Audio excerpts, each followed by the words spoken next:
Emotional ചക്രയെ ബലപ്പെടുത്തുന്നതിനെ പറ്റി ഞാൻ കഴിഞ്ഞ വീഡിയോയിൽ പറഞ്ഞായിരുന്നു. അപ്പോൾ അതിൻ്റെ ഒരു തുടർച്ച എന്നുള്ള രീതിയിലാണ് ഈ വീഡിയോ. അപ്പോൾ എമോഷണൽ ചക്രയെ നമ്മൾ ബലപ്പെടുത്തുന്ന ഒരു പ്രോസസ്സ് നമ്മൾ പരിശീലിക്കുക. അത് വളരെ ഇമ്പോർട്ടൻ്റ് സംഗതിയാണ്. ഇത് കൂടാതെ നമ്മൾക്കൊരു എല്ലാവർക്കും ഉള്ളൊരു പ്രശ്നം എന്തറിയോ, ഇപ്പോൾ നമ്മളെ സ്നേഹിതർ അവരെവിടെയാണ്, എന്താണ് ചെയ്യുന്നത്, എങ്ങോട്ടേക്കാണ് അവർ പോയത്, എല്ലാവരുടെയും വിശേഷങ്ങൾ അറിയാൻ നമുക്ക് ഭയങ്കര താല്പര്യമുള്ളൂ. അല്ലെങ്കിൽ അവരത് പറഞ്ഞില്ലെങ്കിൽ നമുക്ക് ഭയങ്കര ബുദ്ധിമുട്ടാണ് അല്ലേ. ഇപ്പോൾ തൊട്ടടുത്തുള്ള വീടുകളിൽ ഒരാൾ വരുമ്പോൾ ആരാണ് അവിടെ വന്നത്, എന്തിനാണ് വന്നത്, അയാളുടെ അവിടെ വന്നതിൻ്റെ ആവശ്യമുണ്ട്, അങ്ങനെയുള്ള പല പല ചോദ്യങ്ങളും നമ്മുടെ ഉള്ളിൽ ഇങ്ങനെ വരുന്നതായിട്ട് കാണാൻ പറ്റും. നമ്മൾ ഗ്രാമപ്രദേശങ്ങളിലാണ് കൂടുതലും ഈ പ്രശ്നമുള്ളത്. ടൗണിലോട്ട് ചെന്ന് കഴിഞ്ഞാൽ നമുക്ക് പൊതുവേ തൊട്ടടുത്ത വീട്ടിൽ താമസിക്കുന്നത് ആരാണെന്ന് പോലും അറിയാത്ത ആളുകളാണ് കൂടുതലും. ആക്ച്വലി അതിൻ്റേതായ വ്യത്യാസങ്ങൾ നമുക്ക് ഗ്രാമപ്രദേശത്തുള്ള ആളുകളും ടൗണിലുള്ള ആളുകളുടെയും അവരുടെ എനർജി ലെവലിലും അവരുടെ ക്യാരക്ടറിലും ഒക്കെ നമുക്ക് ഈ സ്വഭാവത്തിൻ്റെ ഒരു വ്യത്യാസം നമുക്ക് വളരെ വ്യക്തമായിട്ട് കാണാൻ പറ്റും. അത് പൊതുവേ ഈ ഗ്രാമപ്രദേശങ്ങളിൽ താമസിക്കുന്ന ആളുകൾ, ഞാൻ കണ്ടിട്ടുണ്ട് കുറേ ആൾക്കാർ ഇവിടുത്തെ ഈ വൈബ്രേഷൻ പറ്റാതെ, അതായത് ഈ ആളുകൾ, മറ്റുള്ള ആളുകൾ നമ്മളുടെ കാര്യങ്ങളിൽ അമിതമായി ഇടപെടുന്നത് ഇഷ്ടമല്ലാത്ത ആൾക്കാരുണ്ട്. അത്തരം ആളുകൾ, അതൊരു മടുപ്പ് വരുന്ന ആളുകൾ, അവരൊക്കെ കുറച്ചും കൂടി സ്പിരിച്വലി കുറച്ചും കൂടിയും ഉയർന്ന ആൾക്കാരായിരിക്കാം. അവർ പതുക്കെ മാറി ടൗണുകളിലോട്ട് പോകുന്നത് കാണാം. അപ്പോൾ അവർക്കത് കുറച്ചുകൂടി നല്ലൊരു എക്സ്പീരിയൻസ് ആയിരിക്കും. അതേപോലെ തിരിച്ച് ഈ ടൗണുകളിലെ ജീവിതം മതിയാവുന്ന ആൾക്കാരുണ്ട്. രണ്ട് രസകരമായ രണ്ട് കാര്യങ്ങളാണ്.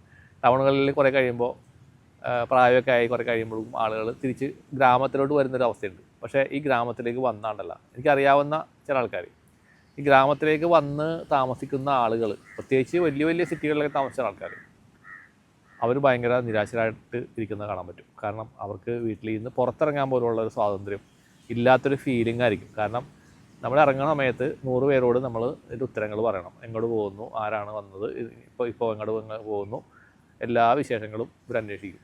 ഒരു വിധത്തിൽ നോക്കുമ്പോൾ ചില കാര്യങ്ങളിൽ അത് നന്മയുണ്ട്, നല്ലതാണ്. കാരണം ഒരു അയൽവക്ക സ്നേഹക്കാരനാണ്, അയൽവക്കത്തുള്ള സ്നേഹമുള്ളവരാണ്, അവൻ നമ്മുടെ കാര്യങ്ങൾ തിരക്കാനുള്ള സംഗതിയൊക്കെ ഉള്ള സൗഹൃദങ്ങൾ, കാര്യങ്ങൾ, അതെല്ലാം ഒരു സൈഡിൽ നോക്കുമ്പോൾ, ആംഗിളിൽ നോക്കുമ്പോൾ നല്ലതാണ്. പക്ഷേ സ്പിരിച്വൽ പേഴ്സണെ വെച്ച് നോക്കുമ്പോഴേക്കും അതിനകത്ത് ഇതേപോലത്തെ ചില നമ്മളെ വ്യക്തി സ്വാതന്ത്ര്യത്തിന് എന്താ പറയുക, തടസ്സപ്പെടുത്തുന്ന ഒരു പരിപാടിയാണ്. ശരിക്കും നല്ലൊരു സ്പിരിച്വൽ പേഴ്സൺ ആണെങ്കിൽ അതൊരിക്കലും ഇഷ്ടപ്പെടില്ല. അപ്പോൾ എനിക്കൊന്നും ഒട്ടും ഇഷ്ടമില്ലാത്തൊരു കാര്യമാണ് മറ്റുള്ള ആളുകൾ നമ്മുടെ കാര്യങ്ങളിൽ ഇടപെടുന്നത്.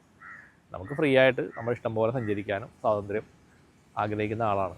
ഇഷ്ടമുള്ള സ്ഥലങ്ങളിലേക്ക് പോവുക, ഇഷ്ടമുള്ള ആൾക്കാരോട് സംസാരിക്കുക, അവരോട് ഇരിക്കുക, അതൊക്കെ നമ്മൾ ഇഷ്ടമുള്ള സാധനങ്ങൾ, ഭക്ഷണങ്ങൾ കഴിക്കുക, ഇതൊക്കെ ഒരു സോളിൻ്റെ സ്വാതന്ത്ര്യമാണ്. അപ്പോൾ ഇത്തരം കാര്യങ്ങൾ ആര് തന്നെ തടസ്സപ്പെടുത്തിയാലും അത് നമുക്ക് ഭയങ്കര ബുദ്ധിമുട്ടാണ്. അപ്പോൾ നിങ്ങൾ ഈ മനസ്സിലാക്കേണ്ട തത്വം എന്താണെന്ന് വെച്ച് കഴിഞ്ഞാൽ, നമ്മൾ അനാവശ്യമായിട്ട് മറ്റുള്ളവരുടെ കാര്യങ്ങൾ ഇടപെടാതിരിക്കുക. എന്ന് വെച്ചിട്ട് ഒരാൾ അപ്പുറത്ത് തലയും കുത്തി വീഴുമ്പോൾ അത് അറ്റൻഡ് ചെയ്യേണ്ടതെന്ന് ഞാൻ പറഞ്ഞില്ല കേട്ടോ, അത് ചെയ്യണം.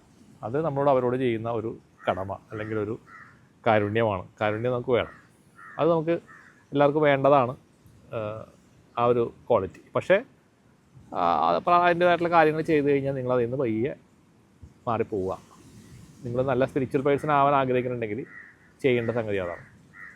നിങ്ങളുടെ എനർജിയെ അറ്റാക്ക് ചെയ്യുന്നതായ ഒരു കാര്യങ്ങളിലും നിങ്ങൾ അമിതമായിട്ട് ഇടപെടാണ്ടിരിക്കുക. മിതമായിട്ട് ഇടപെടാം, അമിതമായിട്ട് അതിലേക്ക് പോവാതെ നിങ്ങളുടെ എനർജിയെ പ്രൊട്ടക്റ്റ് ചെയ്യുന്ന രീതിയിലുള്ള കാര്യങ്ങൾ മാത്രം ഏർപ്പെട്ട് മുന്നോട്ട് പോകാൻ ശ്രമിക്കുക. അപ്പോൾ നിങ്ങളുടെ കുറേ പ്രശ്നങ്ങൾ, ഇപ്പോൾ എമോഷണൽ അറ്റാച്ച്മെൻറ്റ് മാറ്റിക്കഴിഞ്ഞാൽ 50% ഞാൻ പറഞ്ഞു, ഇങ്ങനത്തെ ഈ ഒരു കാര്യങ്ങളിലൂടെ നിങ്ങൾ പോവുകയാണെന്നുണ്ടെങ്കിൽ നിങ്ങൾക്കൊരു 10% കൂടി നിങ്ങൾക്ക് മാറ്റം ഉണ്ടാവും. കുറച്ചും കൂടി ഫ്രീ ആയിട്ട് നിങ്ങൾ സ്വതന്ത്രമായിട്ട് ചിന്തിക്കുക. അതേപോലെ ഇത്തരം കാര്യങ്ങൾ കുടുംബത്തിലുള്ള അംഗങ്ങളോട് നിങ്ങൾ ഷെയർ ചെയ്യുക. അതായത് അങ്ങോട്ടും ഇങ്ങോട്ടും ഒക്കെ നമ്മൾ കുറച്ചും കൂടി റെസ്പെക്റ്റ് കാണിക്കുക, അങ്ങോട്ട് ബഹുമാനിക്കാൻ പഠിക്കുക. അതേപോലെ തന്നെ നമ്മൾ അനാവശ്യമായിട്ട് ഓരോ കാര്യങ്ങളിലും ഇടപെട്ട് നമ്മൾ ഒരുപാട് ചോദ്യം ചെയ്യുന്ന പരിപാടികൾ കുടുംബങ്ങളിലൊക്കെ മിക്ക കുടുംബങ്ങളും ഉള്ള പ്രശ്നമാണ്. ഓരോ കാര്യങ്ങൾക്കും ആൻസർ കൊടുക്കണം. പക്ഷേ അത്തരം കാര്യങ്ങളൊന്നും ആർക്കും ഇഷ്ടമല്ല, ഇപ്പോഴത്തെ പുതിയ തലമുറക്ക് പ്രത്യേകിച്ച്. അപ്പം നമ്മളത് മനസ്സിലാക്കിക്കൊണ്ട് പുതിയ തലമുറയുടെ ആ കാര്യങ്ങൾ ഉൾക്കൊണ്ടുകൊണ്ട് പഴയ ആളുകൾ പെരുമാറാൻ ശ്രമിച്ചു കഴിഞ്ഞാൽ ആ ജനറേഷൻ ഗ്യാപ്പ് അവിടെ ഇല്ലാണ്ടാവും. അതൊരു നല്ലൊരു സംഗതിയും കൂടിയാണ് ഇപ്പോഴത്തെ പുതിയ ജനറേഷൻ. അപ്പോൾ എപ്പോഴും നമ്മളൊക്കെ ഈ ഒരു, ഇപ്പോൾ എൻ്റെയൊക്കെ ഒരു പ്രായത്തിലുള്ള ആളുകൾ, 10-55 വയസ്സൊക്കെ ഉള്ള ആളുകൾ, നമ്മൾ വിചാരിക്കും, നമ്മൾ നേരത്തെയൊക്കെ വിചാരിച്ചിട്ടുണ്ട് 10-30 വയസ്സിലൊക്കെ നമ്മളൊക്കെ ഹൈടെക്കാണ്, പുതിയ ജനറേഷനാണ്, നമ്മളെക്കാളും ഇതായിട്ടുള്ള ആളുകളില്ല എന്നൊക്കെ നമ്മൾ വിചാരിച്ചിട്ടുണ്ട്. പക്ഷേ ഇപ്പോൾ നോക്കിയേ, ഇപ്പോൾ നമുക്ക് ഈ പ്രായത്തിലായപ്പോൾ ഇപ്പോൾ നമ്മൾ ചെറുപ്പക്കാർ നമ്മളെ കണ്ടു കഴിഞ്ഞാൽ, ചെറിയ കുട്ടികൾ കണ്ടു കഴിഞ്ഞാൽ ഓൾഡ് ജനറേഷനാണ്, നിങ്ങൾക്കൊന്നും അറിഞ്ഞുകൂടാ എന്ന് പറയുന്നൊരവസ്ഥ അല്ലേ. അപ്പോൾ അവരുടേതായ ഒരു വൈബ് വേറെയാണ്. ആ വൈബ് വേറൊരു വൈബാണ്. നമുക്ക് ആ വൈബിലേക്ക് എത്താൻ പറ്റില്ല. പക്ഷേ എന്നിരുന്നാലും അവരുമായിട്ട് നമുക്ക് മുട്ടി നിൽക്കണമെന്നുണ്ടെങ്കിൽ നമ്മൾ ചില കാര്യങ്ങളിൽ ചെറിയ ചെറിയ കോംപ്രമൈസുകൾ, പക്ഷേ അന്യായത്തിലേക്ക് കൂടി പോകാനല്ല ഞാൻ പറയണത്, ന്യായമായ രീതിയിൽ കൂടി പോകാനായിട്ട്. അപ്പോൾ ഇങ്ങനെ കുറേ പ്രശ്നങ്ങൾ നമുക്ക് ഒഴിവാക്കാൻ പറ്റും കുടുംബത്തിൽ തന്നെ. നിങ്ങൾ അതേപോലെയുള്ള കുറേ കാര്യങ്ങൾ ഒഴിവാക്കി കഴിഞ്ഞാൽ, പിന്നെ പിള്ളേരെ ഫോളോ ചെയ്ത് അവരെ പുറകെ പോയി ഓരോരോ കാര്യങ്ങൾ അമിതമായിട്ട് നിങ്ങളുടെ ഇടാണ്ടിരിക്കുക. അപ്പോൾ നിങ്ങളുടെ മനസ്സിനൊരു സന്തോഷം ഉണ്ടാവും. നിങ്ങൾ നിങ്ങളിലെ ഉള്ളിലുള്ള നിങ്ങളിലേക്ക് നോക്കുക. ആ ഒരു സോൾ ലെവലിൽ ചിന്തിക്കുക. നിങ്ങളുടെ ഹാപ്പിനെസ് നിങ്ങളുടെ കയ്യിൽ തന്നെയാണ്. ആ ഹാപ്പിനെസ് നിങ്ങൾ കണ്ടെത്താൻ ശ്രമിക്കുക. നിങ്ങൾ നിങ്ങളെ തന്നെ സ്നേഹിക്കുക, ഏറ്റവും കൂടുതൽ സ്നേഹിക്കുക. നിങ്ങളുടെ ഫോട്ടോ ഒക്കെ എടുത്തിട്ട് നിങ്ങൾ നോക്കുക, ഒരു സെൽഫിയൊക്കെ എടുത്ത് നോക്കുക, അത് നോക്കി ആനന്ദിക്കുക. അങ്ങനെയൊക്കെ നിങ്ങൾ ചെയ്യുക. അപ്പോൾ സെൽഫ് ലവ്, സെൽഫ് റെസ്പെക്റ്റ്, നിങ്ങൾക്ക് അതൊക്കെ കയറി വരുന്നതായിട്ട് കാണാൻ പറ്റും. നിങ്ങൾക്ക് കോൺഫിഡൻസ് കൂടും, ആത്മവിശ്വാസം കൂടും നിങ്ങൾക്ക്. മറ്റേത് നമുക്ക് നമ്മളെപ്പറ്റി ഒരു മതിപ്പുണ്ടാവില്ല. നമ്മുടെ ഫോട്ടോ ഒക്കെ എടുത്താൽ എൻ്റെ ഫോട്ടോ ഭംഗിയായില്ല. അപ്പോൾ നമ്മളൊരു ഫാമിലി ഫോട്ടോ, ഓരോ ആൾക്കാരുടെ ഫോട്ടോ എടുക്കുമ്പോൾ നമ്മൾ ആദ്യം നോക്കണം ആരുടെ ഫോട്ടോ വയ്ക്കും, നമ്മുടെ ഫോട്ടോ വയ്ക്കും. അപ്പോൾ നമ്മളിങ്ങനെ നോക്കിയാൽ അയ്യോ എൻ്റെ ഫോട്ടോ ശരിയായിട്ടില്ല, ഇത് എന്തോ ഒരു കുഴപ്പമുണ്ട്, എൻ്റെ കണ്ണ് അങ്ങനെ ആയിപ്പോയി, എൻ്റെ താടി ഇങ്ങനെ ആയിപ്പോയി. എപ്പോഴും നമ്മളങ്ങനെ ചിന്തിക്കുക. നന്നായെന്ന് നമുക്ക് തോന്നാറില്ല. പക്ഷേ അത് നിങ്ങൾ ഇഷ്ടപ്പെടുക, നിങ്ങളുടെ ഫോട്ടോ അടിപൊളി ഫോട്ടോ ആണ് എന്ന് നിങ്ങൾ ആ ഒരു ലെവലിൽ നിങ്ങൾ ചിന്തിക്കാനായിട്ട് ശ്രമിക്കാം. അപ്പോൾ ഇതേപോലത്തെ കുറേ പോസിറ്റീവായിട്ടുള്ള കാര്യങ്ങളിലേക്ക് നിങ്ങൾ നോക്കുകയാണെന്നുണ്ടെങ്കിൽ നിങ്ങൾക്ക് കുറേ കാര്യങ്ങൾ, കുറേ എനർജി ലെവലിലുള്ള കുറേ കാര്യങ്ങൾ ബെറ്റർ ആക്കാനായിട്ട് സാധിക്കും. അതേപോലെ തന്നെ എമോഷണൽ അറ്റാച്ച്മെൻറ്റ് ഒരു ഇമ്പോർട്ടൻ്റ് പോയിൻ്റാണ്. അപ്പോൾ അതർ എനർജീസ് നിങ്ങൾ അറ്റാക്ക് ചെയ്യാതിരിക്കാനായിട്ട് ഉള്ള ഒരു പ്രശ്നം അവിടെ ഉണ്ടാവുകയില്ല. മറ്റുള്ള എനർജീസ് നമ്മൾ അറ്റാക്ക് ചെയ്യുന്നത് നമ്മൾ എമോഷണലി ട്രെയിൻ ആകുമ്പോൾ, നമ്മൾ എനർജി ബോഡി വീക്ക് ആകുമ്പോഴാണ്. വീക്ക് ആവാതിരിക്കാൻ നിങ്ങൾ ശ്രദ്ധിച്ചു കഴിഞ്ഞാൽ, അതിനുള്ള പ്രിക്കോഷൻസ് നിങ്ങൾ എടുത്താൽ നിങ്ങളെ ഈ എന്താ പറയുക അതർ എനർജീസ് അറ്റാക്ക് ചെയ്യുന്നത് നമുക്ക് ഒഴിവാക്കാനായിട്ട് ഒരു പരിധി വരെ സാധിക്കും.